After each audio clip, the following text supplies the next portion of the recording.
In this video, we are going to learn as an instructors how to connect the Google Meet virtual classroom with our instructor account. First, we need to navigate to the settings section in the org admin account. Next, we go to the Academy section. As we scroll down, we will see the option for virtual classroom. As an academy, we have two options to choose from.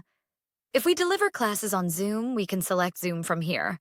If we prefer to take classes on Google Meet, we can select the Google Meet option from this section. In this video, since we are learning how to connect the Google Meet virtual classroom, we pick and select it from the list and then click on Save. Once we have enabled the Google Meet virtual classroom from our organization admin, we can go to our instructor account. We need to access the virtual classroom section by clicking on the top profile icon in our instructor account.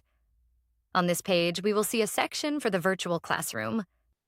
We will also see a connect option for the Google Virtual Classroom that we want to connect, so we just need to click on the connect button here.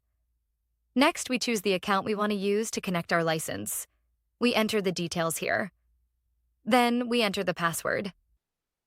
After that, we click on Continue.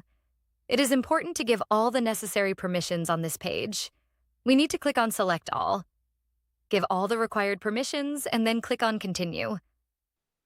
Now, the virtual classroom is successfully connected to our Yuno instructor account.